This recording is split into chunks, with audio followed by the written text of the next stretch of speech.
went to see my mum and I said, Mama, I'm doing some gigs in Spanish for Eddie Izzard. She was like, ah, okay, okay. And I was like, can you help me translate my jokes? She was like, ah, okay, okay. And she read through my jokes and went, can't you use somebody else's?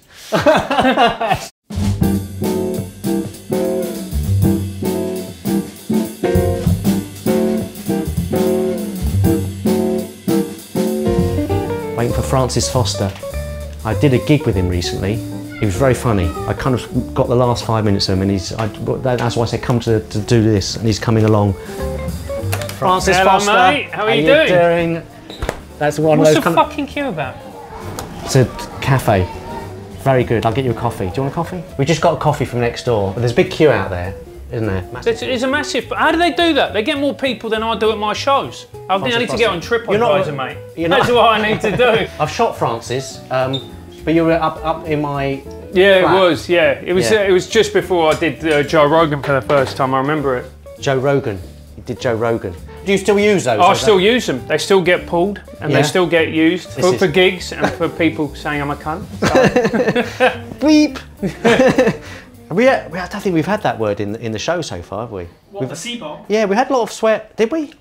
We'll keep it in. Yeah, keep it in. Maybe. Fuck it. Keep the cunt in. Should we beat this one? It's up to you, mate. You might get demonetised if you don't. I'm not monetised at the moment. Oh, you're not monetised at the moment. Fuck it. I haven't got enough subscribers. That's your thing. Subscribe. That's a big thing. Like and subscribe, yeah. Make sure you like and subscribe. Don't be one of these people who watches it and goes, I really enjoyed that. And then it will disappear because Steve can't monetise it, so it's not sustainable. Yeah, so we can say as many swear words as we can now. Yeah. And then when we get monetised, then you're going to go corporate, mate. Go corporate, beep it. Yeah, beep it. Just say, don't say that. We've got a standard set of opinions.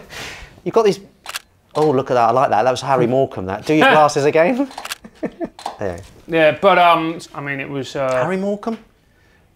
Eric Morecambe. Eric Morecambe. Why am I getting? It's all right, mate. Don't worry. It's just the 90s catching up with you. That's what I've like. Because I got diagnosed with ADHD like every other prick, and I'm like, is it ADHD or is it just damage as a result of like the noughties and the 90s and like all the other shit? You know what I mean? In the 80s, like it was funny. Like so I was in Venezuela, and this was where my mum's from and where I spent a large part of my childhood. My aunt, the first time she met me, this is a true story, by the way. She looked at me and went, "This child is clearly retarded." Oh really? Yeah, you could use those words in the. Yeah. So she said I was retarded. She was an educational psychologist, so she clearly knew what she was talking about. And then I got an assessment, and this was in the early 90s or the 80s. And then I had an IQ test, and then they went, well, he's not retarded. He's actually quite high IQ, but he's literally got no ability to concentrate. I have to exercise pretty much every other day, meditate every morning, and then if I have structure, I can function. Like if I don't meditate in the morning, I know it doesn't sound like I meditate with this voice, but I'm a fucking mess. I can't function. So because I started doing TM, it was transcendental meditation. I mean, I did the whole thing. You learn your mantra. Wait, go back then. Venezuela. Yeah. When did you come over here then? Well, so I was born here. Spanish is actually my first language, believe it or not. Yeah.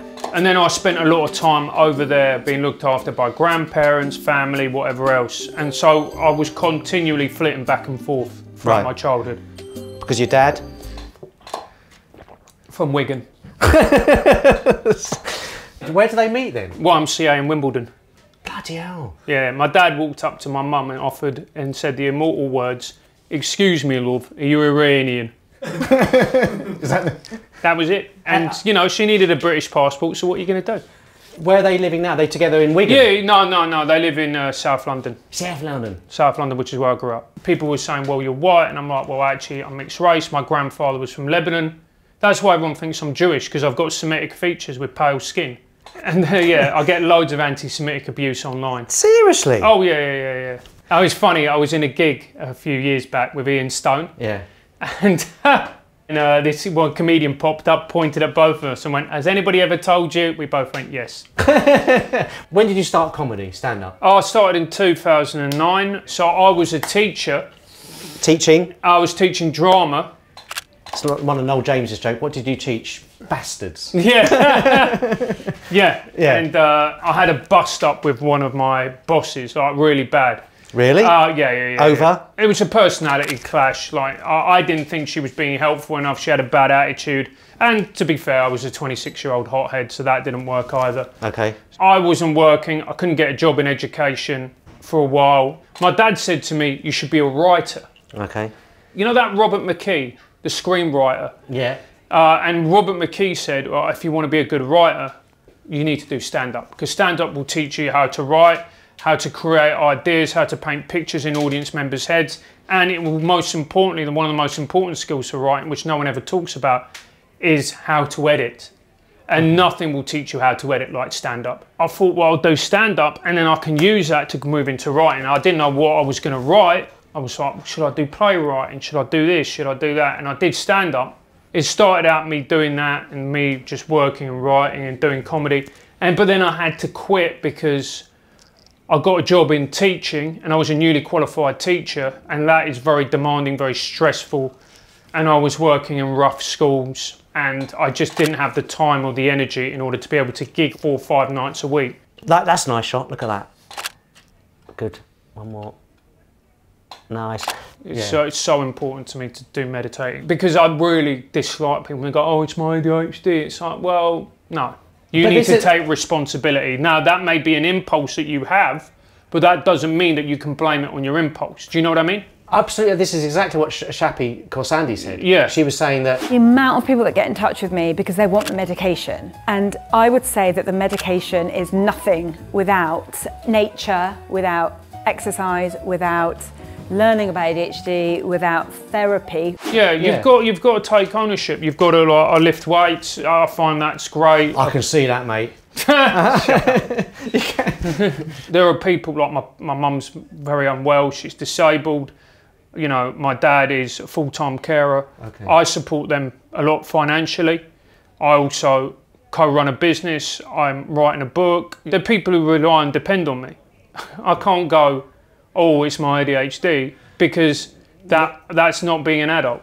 I'm not denying, like, it's affected, like, it's really badly affected my life in many ways. Organisation, paperwork, being the kid who's, you know, people are like, he's really bright, what's wrong with him? Oh, he's thick, he's, you know, they never said he was thick. Kind of, yeah, he's lazy, he's disorganised, he's scatterbrained and blah, blah. And look, you sit me down in front of an exam paper, I got a D in Spanish. Like, how in an exam? And you were fucking fluent. I can't, yo puedo hablar, exactamente, yo lo puedo hablar perfecto, como inglés, pero una D en un examen, ¿qué coño es eso? Subscribe to my channel. Mira, tú tienes que suscribir a este canal. Este canal es lo mejor para la gente en Latinoamérica y España y Suramérica y Norteamérica también, porque tenemos gente en Norteamérica. So I went to a private school for about 6 years because my granddad from Venezuela paid for me to go. Really? Yeah, but then the money ran out and then I got dropped into a comprehensive in South London, and that, my friend, I've had many come downs from drugs. So that is the biggest fucking come down you've ever had. I was in a science class. The teacher asked a question and I went, well, that's the answer. This kid turned around next to me and just went, bang! I was like, oh! And the teacher saw it and then just carried on teaching. My first day in a comp school, just the kid literally turned around and went bang. And I was like, oh! Jeez. When did you get your tattoos done?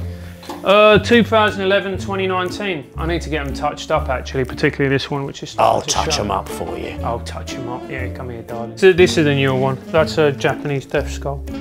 It is. It's very death-like. Yeah. Why did you get tattoos? Because I've always loved Japanese art, the Japanese artwork. Yeah, have you got a best gig? My best gig was actually, I did a gig, Eddie Izzard was in the crowd. Yeah.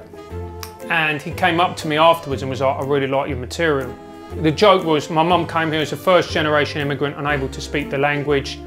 Last year she voted Brexit. And when I asked her why, she was like, Francis, because there are too many foreigners in this country. It's like she got to the UK, turned around, went, no, you're not coming, door locked, Britain full, goodbye. And I used to get a lot of black Asian people coming up to me after gigs going, my mum is just like your mum.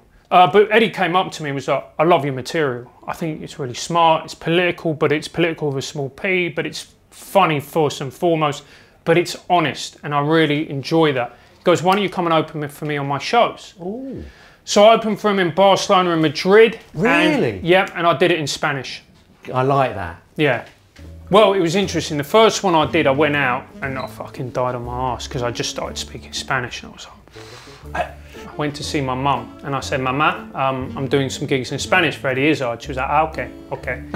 And I was like, can you help me translate my jokes? She was like, ah, okay, okay.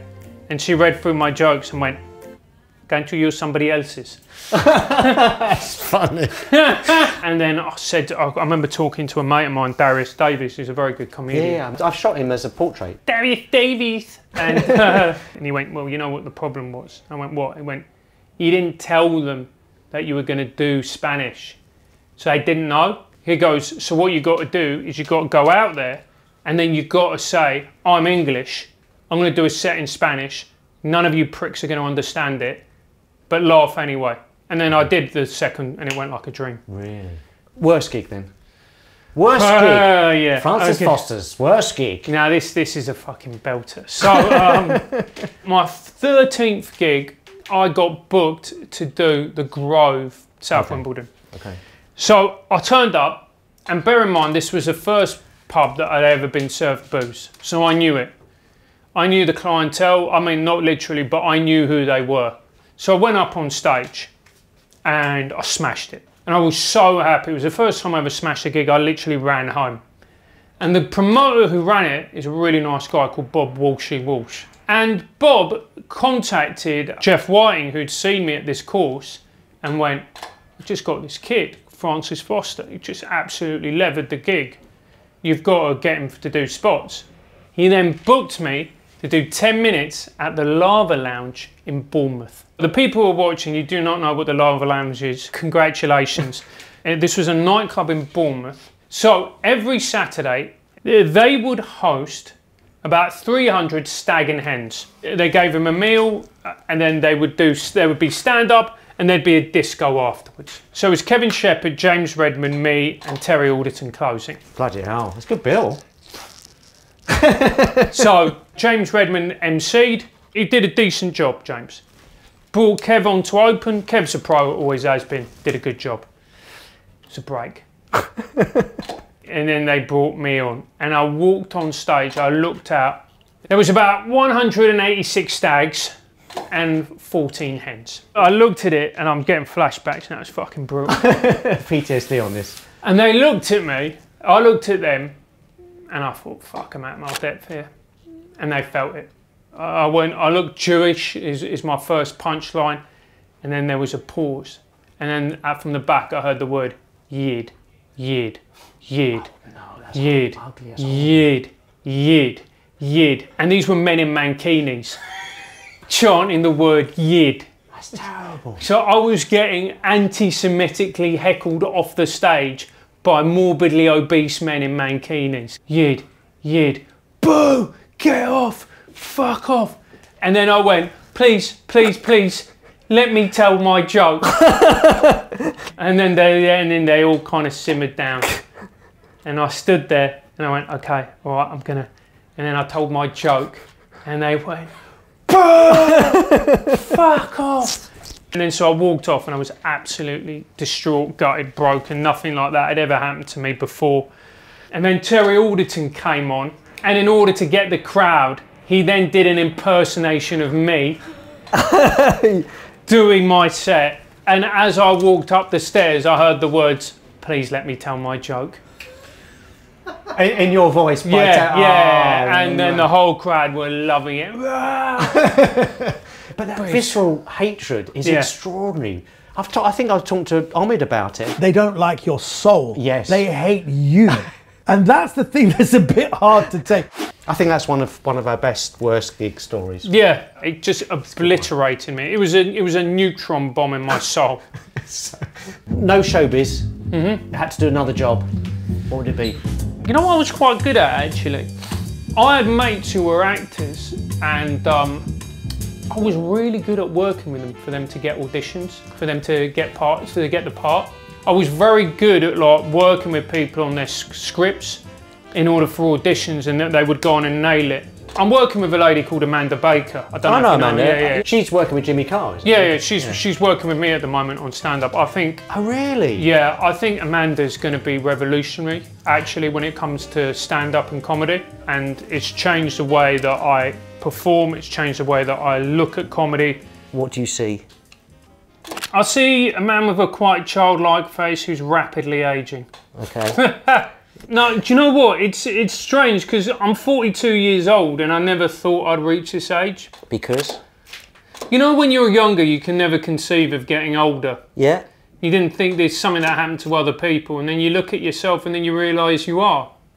It's been a bit of a roller coaster. That's good. So when you look in the mirror, you do see your life. Yeah, I see somebody who has been able to survive and to thrive and to, you know, get through all the challenges and the trials and tribulations of being alive, really.